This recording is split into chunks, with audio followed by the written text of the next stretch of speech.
Дамы и господа, have you ever dreamt of having a seat amongst powerful island visiting individuals, but could never see this dream coming to fruition due to a lack of war funding capabilities? Well, fear not, because today, that dream can become reality. No longer do you need incredible sums of wealth to fund armed conflicts. Today, all you need to do is buy Atomic Heart. Allegedly. A game where society has matured past the point where mommies are needed. Society now craves a mother. Lord have mercy, I'm about to... A game where you're never truly lonely, as romantic enlightenment is everywhere, even in your fridge. A game where Vanька Встанька bounced back from his art school rejection in the wrong way.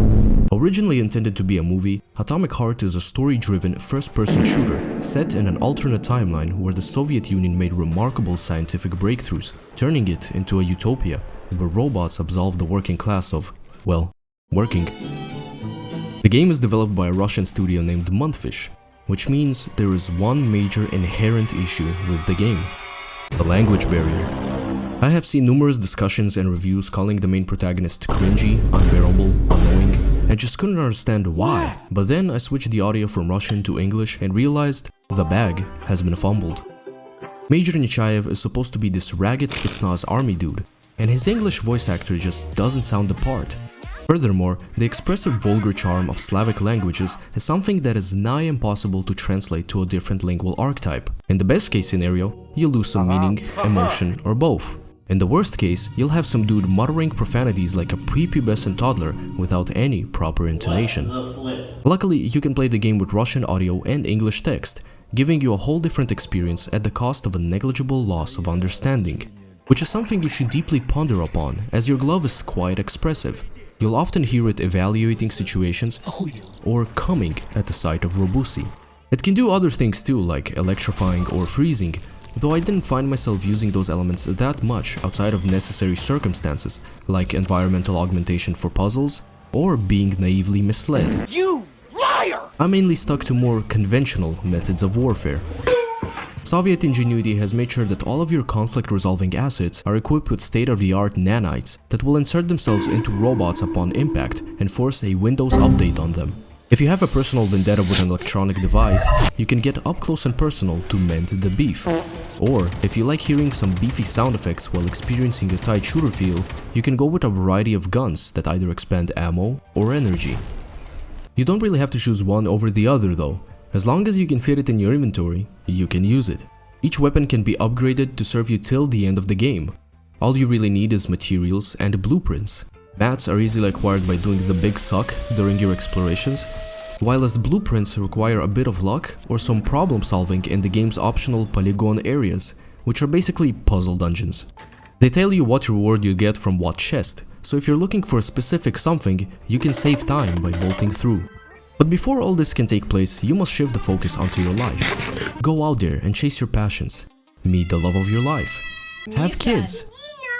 Laugh at your own jokes. And then return to your computer and maybe you'll be right on time to see the intro end and the gameplay begin. Long as intro sequence aside, Atomic Heart had a near perfect launch. The game runs as intended. It doesn't crash, it doesn't stutter, it doesn't freeze. There's nothing standing between me and the curated experience. Except the occasional geometry that trips you, but that's just a Russian charm. What's holding it back from having a perfect launch is design decisions, like the one for not including an FOV slider on release.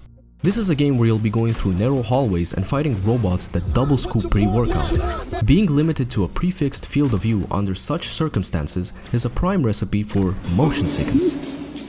Another issue is dysfunctional achievements. At launch, achievement tracking would reset entirely when closing the game. As of March 10th, tracking is fixed, but getting all the Chivos is still not possible. The game is split into two flows of gameplay: bidness and rest up. Bidness is where you'll experience a perfect blend of gameplay and art direction.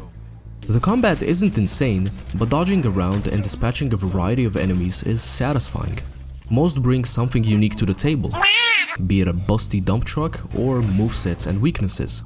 What drives the satisfaction even further is the captivating science run amok Soviet aesthetic that engulfs you every step of the way. Something about it just calls to be understood. The story missions will enlighten you to a degree, but if you crave more, take a moment to explore the halls and you'll undoubtedly find some lore sources. It could be terminals that can probably run the original Doom, chirpers to bop some bangers on, or talking corpses. That's right, in Soviet Russia, even death won't save you from communist regime. Rest up is what you'll experience between every story-driven site. Essentially, you're let free to explore Facility 3826. Should you though? No. All this is a good breather to let story twists and turns digest a bit before you're bombarded with even more in the next story mission. Everything there is to do in Facility 3826 is in the vicinity of polygons. Everything far from those is a colossal waste of time. Seriously, even killing robots is a waste of time, as they will be repaired shortly after. There's a whole ass mechanic to shut down robots in an area by overloading the Hawk, and I just don't understand why this is a thing if there's nothing for you to do in those areas to begin with. Either way, it's time for the story. You play as CCCP-3 Reznov, an elite Spetsnaz operative with no recollection of his past, who is equipped with a sentient glove by the name of Charles, that will help you understand the scientific marvels you will come across. You take orders directly from Dr. Sechenov, the founding father behind the robotic advancements of the USSR. He tasks you with investigating and stopping a malfunction taking place in Facility 3826, where peaceful, obedient robots have turned hostile.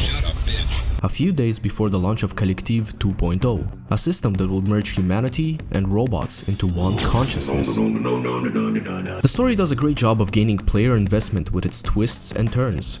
I often found myself coming up with theories as to what will happen, or what X or Y's motives truly are. What do you mean by that? Based on information I gathered, only to later see I was thinking about it in the wrong way, or to see I had the right thought in mind, but lacked the true horrific magnitude of it. While the story mainly focuses on stopping the robotic hostility, there's a handful of discoverable story threads that relate to P3's past, and most importantly, the origin of robust Russian robocy. Overall, Atomic Heart is a fantastic debut game for Mundfish. It's not groundbreaking or revolutionary by any means, but its art direction is one of a kind. The gameplay does a fine job of keeping you engaged enough for the story to do its job and flesh this universe out. The story leaves a lot of unanswered questions, which means DLCs are to be expected.